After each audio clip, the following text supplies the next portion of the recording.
Bonjour, je m'appelle François Rollands, j'ai 38 ans et je suis photographe depuis 2015.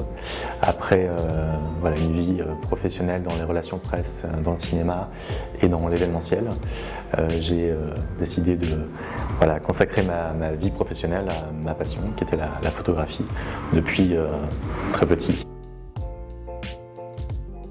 Je trouve qu'en France, on a tendance à mettre les gens dans des cases assez souvent. Donc je ne peux pas dire que je suis vraiment spécialisé dans tel ou tel domaine. Je trouve que le spectre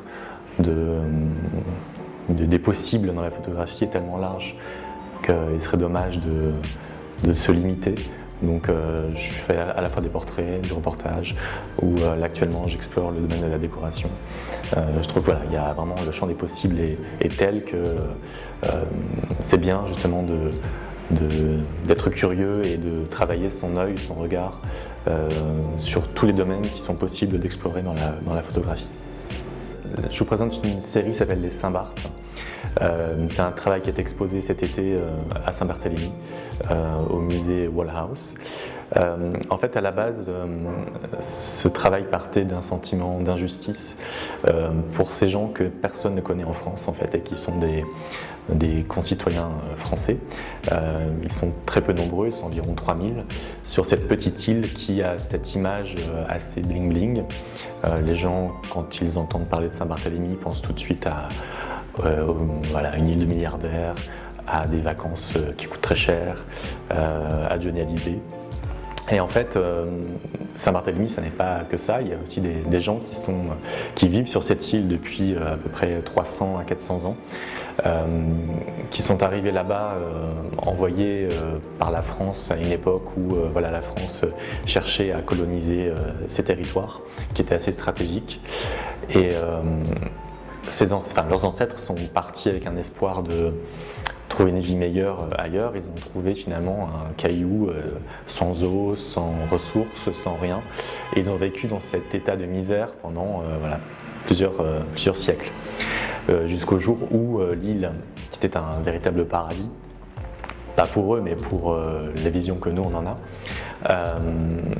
attiré les touristes, un tourisme de luxe s'est développé et leur vie s'est retrouvée basculée, c'est-à-dire qu'ils sont passés d'un état de misère absolue à une forme de richesse, pour la plupart, pas pour tous, mais pour certains, ont changé de vie totalement, sont passés de rien à tout. Et ce qui m'a intéressé, c'est étant allé en vacances là-bas et avoir découvert vraiment leur existence que je méconnaissais comme la plupart des Français, j'ai trouvé cette histoire, en fait, leur histoire très riche et très surprenante. Et donc cette série a pour but de montrer cette histoire que personne ne connaît ici, enfin très peu de gens. Et même les gens qui partent en vacances là-bas, en fait, la plupart du temps, on ne les voit pas.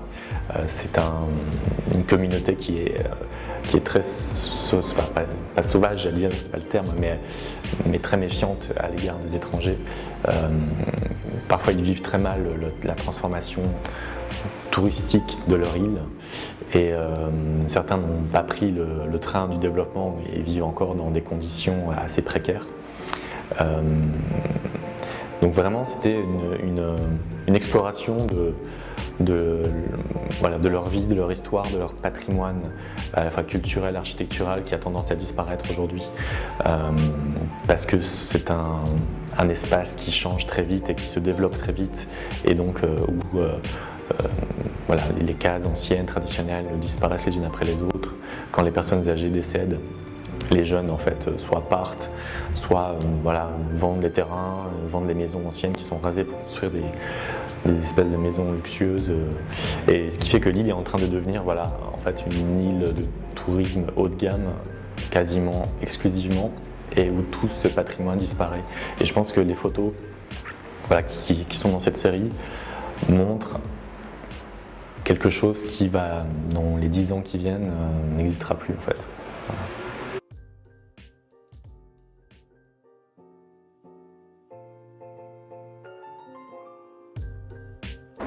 Alors j'aimerais parler plus précisément de cette photo, de ce portrait de Marie-Liliane Lédé, qui est une vieille dame qui est née en 1940 et qui pose devant la case dans laquelle elle est née.